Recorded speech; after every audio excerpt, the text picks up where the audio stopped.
নমস্কার বন্ধুরা, সন্দীপ গাঙ্গুলি ইউটিউব চ্যানেলে আপনার সবাইকে স্বাগত জানাই।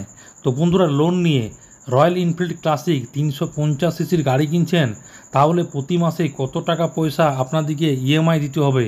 তো বন্ধুরা, আজকে সেই নিয়ে সব কিছু বিস্তারে জানাবো। তো বন্ধুরা, সেই জন্য ভিডিওটি প্রথম থেকে শেষ পর্যন্ত অবশ্যই দেখবেন। আর যদি বন্ধুরা চ্যানেলটি নতুন হয়ে থাকেন তো বন্ধু চ্যানেলটি অবশ্যই সাবস্ক্রাইব করবেন, যাবতীয় কিন্তু লেটেস্ট নিউজ পাওয়া জানা। তো বন্ধুরা, রয়্যাল এনফিল্ড প্রত্যেক বাইক প্রেমীরই স্বপ্ন। যারা বাইক চালান না, রাস্তা দিয়ে বুলেট গেলেও তারা তাকিয়ে দেখেন।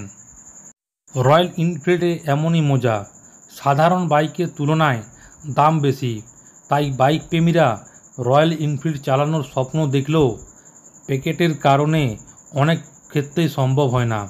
তো এখন আর কোনো চিন্তা নেই, সামান্য ডাউন পেমেন্টে রয়্যাল এনফিল্ড চালালেও স্বপ্ন পূরণ হবে। বাকি টাকাটা কিস্তি দিলেই হলো। রয়্যাল এনফিল্ড ক্লাসিক 350-এর দাম 1,90,000 টাকা থেকে 2,21,000 টাকা বর্তমানে এক্স শোরুম প্রাইস। 11,000 টাকা ডাউন পেমেন্ট করলেই গাড়ির মালিক হয়ে যাবে। বিভিন্ন ব্যাংক এবং ফিন্যান্স কোম্পানিগুলি বার্ষিক 6.60% থেকে 28% সুদের হারে টু হুইলার লোন দিচ্ছে। অবশ্য আলাদা করে প্রসেসিং ফি দিতে হবে। এখন যদি 9% সুদের হারে টু হুইলার লোন মিলে, তাহলে প্রতি মাসে কত টাকা ইএমআই দিতে হবে। এখানে 1 বছর থেকে 5 বছর পর্যন্ত ইএমআইয়ের সম্পূর্ণ হিসাব দেওয়া হয়েছে।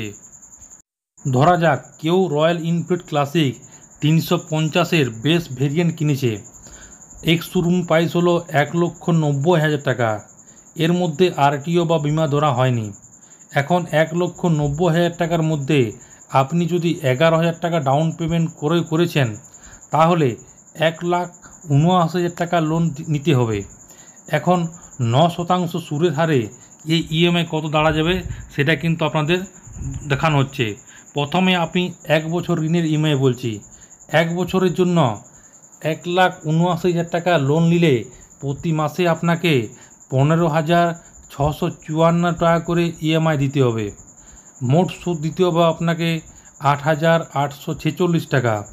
এরপর যদি আপনি 2 বছরে ঋণ করেন, তো 2 বছরের জন্য আপনার 1,79,000 টাকা লোন নিলে প্রতি মাসে আপনাকে 8,178 টাকা করে ইএমআই দিতে হবে।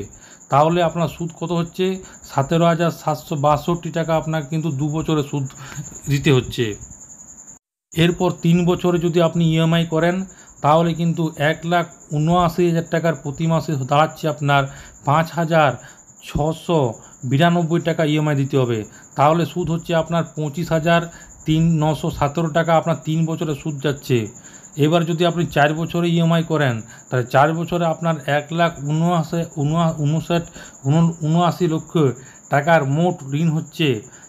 আপনার প্রতি মাসে ইএমআই দিতে হবে 4,454 টাকা, এবং এটি আপনার 4 বছরের সুদ দাঁড়াচ্ছে 34,812 টাকা। 4 বছর আপনাদের কিন্তু বাড়তি কিন্তু 34,812 টাকা কিন্তু 4 বছর কিন্তু আপনাদের টাকা লাগছে অতিরিক্ত।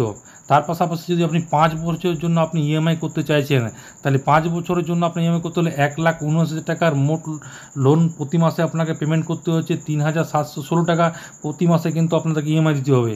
তাহলে 5 বছরে তাহলে আপনি কত দিচ্ছেন? তাহলে আপনাকে বাড়তি দিতে হবে 43,945 টাকা পয়সা কিন্তু আপনাকে অতিরিক্ত সুদ দিতে হবে। তো বন্ধুরা, আশা করি বুঝতে পারলেন। তাহলে 1 বছর থেকে 5 বছরে কত টাকা পয়সা ইএমআই দিতে হবে সব ক্যালকুলেশন বুঝিয়ে দিলাম। তো বন্ধুরা, আপনাদের মনে যদি অন্য কোনো কোয়েশ্চেন থাকে বন্ধুরা কমেন্ট বক্সে কমেন্ট করতে পারেন, নিশ্চয়ই সাহায্য করার চেষ্টা করবো। পরবর্তীকালে নতুন কোনো ভিডিও দেখাবে, ততক্ষণ বন্ধুরা সব ভালো থাকবেন, সুস্থ থাকবেন, সাবধান থাকবেন। সবাইকে অসংখ্য ধন্যবাদ।